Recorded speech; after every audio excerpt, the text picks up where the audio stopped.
all praises to God, Pastor in his absence. Oh, there's Pastor. All right. Good morning.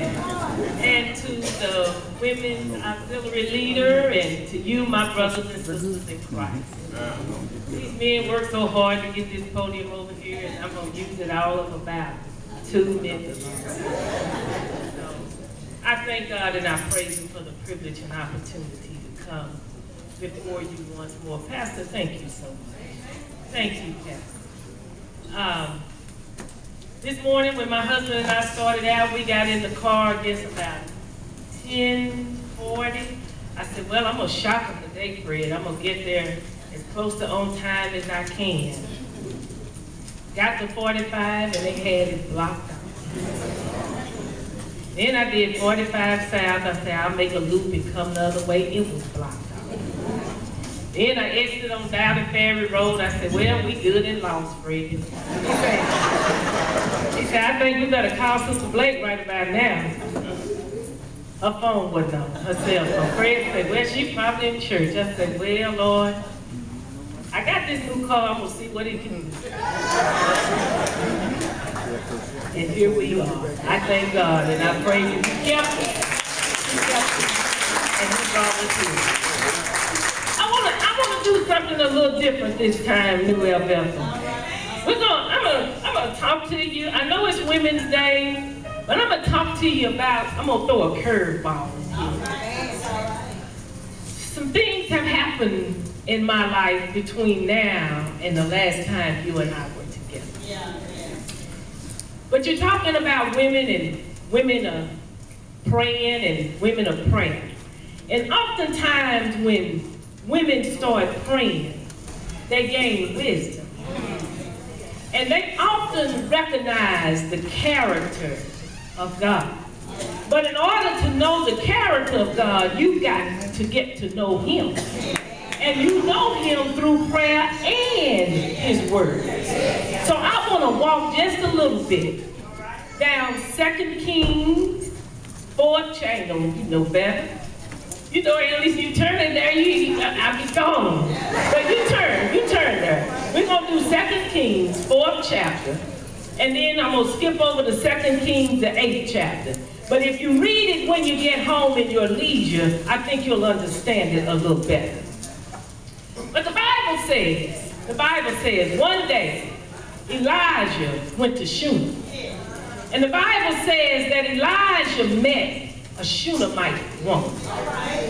And the Bible says that this Shunammite woman had an idea of who Elijah was because of Elijah. She had heard about Elijah, and Elijah was his protege. And so she had heard a little bit about him, how Elijah, with the J, had helped the widow woman. And through God's divine providence and guidance, God had Elijah with the J to tell the widow woman to fill her vessels with oil and go and pay her bills. So the Shunammite woman had heard a little bit about this man of God. Some of you here know about the man of God. You know a little something about your past. He is the man of God. Some of you know how He has counseled you, prayed with you, prayed over your children, talked to you about your children who won't take care of their children. Some of you know about the man of God. But the Bible says that when Elijah would go through Shunem, the Bible says this Shunammite woman would give him something to eat. And the Bible says as time went on and Elijah kept going through Shunem, the Bible says that the Shunammite woman told her husband, we need to provide this man of God somewhere to stay. And Bible history tells us that the Shunammite woman, watch this now, the Shunammite woman was financially stable. She was doing very well. And the Bible says that she and her husband decided to set Elijah up a room on the roof. Now, back in those days, it was like having little rent houses connected to your house. So this woman was financially stable. But the Bible says that she and her husband set Elijah up a room over on top of their house in a little apartment. And the Bible says she told her husband, let's put him a bed in there, a table and a lamp and a chair, so that when he comes through Shunem, he'll have a place to stay. Now, I want to ask you something, New Bethel. And you can't get mad at me because I'm family now. I've been here long enough. I'm family now. We all in this together. That's how family fall out and fall back in, but nobody better not mess with us. Now, I want to ask you something. This woman wanted to do something special for the man of God that she recognized him to be. She was financially well off. I want to ask you something. Those of you that's doing all right, how many of you reach out to do something special for the man of God? I'm not talking about those of you that can't do it. I'm talking about those of you who can. And I know what people say about pastors and preachers. I've had one for 55 years. But I'm not talking about what they say. I'm talking about what you know about your pastor being the man of God. I'm talking about how you know that he prayed with you and for you. I'm talking about you know how he's labored with you during times of crisis, buried your loved ones, visited your sick, conference and talk with the desperate, despair, and downtrodden. I'm not talking about what you don't know. I'm talking about what you do know. And will you bless the man of God for what you do know? Well, you better walk with me because I'm going to show you something. I'm going to show you something that happens when you bless the man of God for what you do know.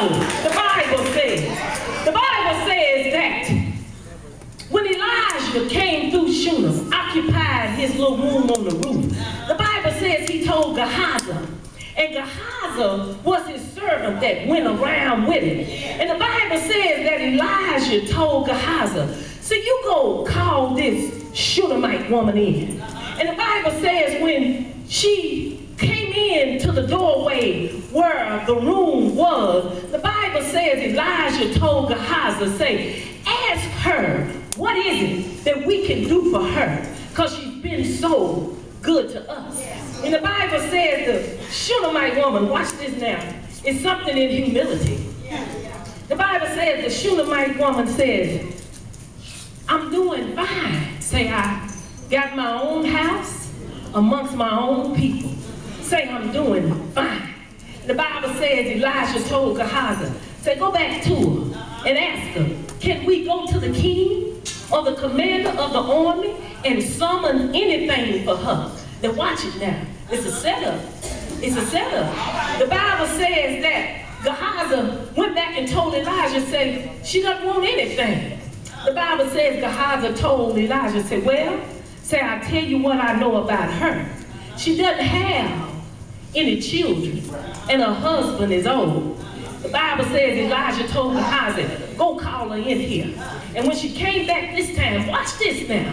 The Bible says that Elijah told her, say, you will have a son this time next year. And the Bible says the Shunammite woman said, now, Lord, don't play with me. She knew her husband was old. Say, I haven't asked anything from you. Say, don't tease me, don't play with me. And the Bible says Elijah told her, say, this time next year, you'll hold a child in your arms. I want to tell you something, New Bethel. Sometimes, it's a setup by God when you think that your situation is in despair and you've done all you know to do. Let me tell you what I found out in living from year to year to year.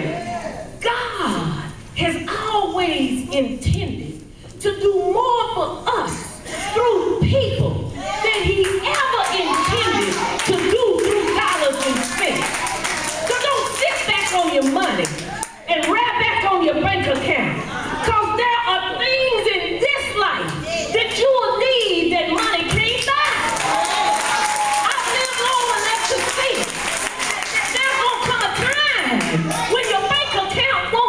you. Your credit score won't do you no good. What you need, God put in people. The Bible says, you'll get it one day. You'll experience it one day. The Bible says so. A year passed, and she gave birth to a son. And she had a son. And the Bible says that the boy grew up and went out to the field where his daddy was. And Bible history says that it was in the summertime, in the heat of the day. And the Bible says that the little boy told his daddy, say, my head, my head. And the Bible says his daddy called one of the servants and said, get the boy, take him back up to the house where his mama is. I'm almost through. I don't want you to miss this. The Bible says when the boy got to where his mother was, the servant put the boy in his mama's lap, and she was rocking a baby. And the Bible says that that baby died. Watch this now. The Bible says the Shunammite woman took that boy upstairs, laid him in the bed of Elijah. And the Bible says she told the servant, tell my husband, send me a horse and a carriage real quick. And the Bible says that the husband asked to say, why do you need a horse and a carriage? Say, I need to get to the man of God. Say, where are you going? Say, it's not a new moon and it's not the Sabbath. And the Bible says she didn't say anything else to her husband, but she told the man driving the horse, say, I want you to drive as fast as you can. Get me to the man of God. And the Bible says, watch this now. The Bible says when she got to where Elijah was, the Bible says Elijah was working on the other side of Mount Carmel. And the Bible says when he saw the Shunammite woman coming up the hill around the corner, say he told Gehazi, say, there goes the Shunammite woman. Say, I see her coming. Say, something is wrong with her. And the Bible says, Elijah told Gehazi, say, go meet her. See what's wrong with her. Ask her, is it well? Is it well with your son? Is it well with your husband? And the Bible says, watch this now, when Gehazi got to the Shunammite woman, the Bible says she went right on by, went to the man of God, fell down on her knees. And the Bible says, Gehazi tried to push her away. Say, but Elijah told her, leave her alone. Say, I can see that she's in distress. And the Bible says that Elijah asked the Shunammite woman, is it well with your son? Is it well with your husband? And the Bible says, she said, it is well. I want to ask you something. No matter what condition you in, don't care what happened to you, can you say it is well? Well then, she didn't want to see Gehazi, she wanted to see the man of God. Let me tell you something. December 7th, 2014, 6 months ago to this day, I got a phone call. It was on a Sunday. My husband and I had gone to church. Him being a deacon, we had leadership meeting. I had my grandchildren. That little girl bad as homemade singing. So I decided I wasn't going to stay for leadership. So I went home. I started finishing up my dinner, and I got a phone call. It was my sister-in-law. She said, Spud, that's my nickname. She said, you all right? I said, yeah, I'm all right. I thought she was talking because I had that little girl. I said, yeah, I'm all right. She said, Spud, are you sure you all right? I said, yeah. She said, where is little Fred? I said, I don't know. She said, I'm on my way to see you right now. Well, come to find out, my son is a school teacher, a coach for South Oak Cliff. That Friday night, they had lost in the 4th round of the playoffs to Ennis. That Saturday, he went to a birthday party that Saturday night with his ex-roommate, Justin.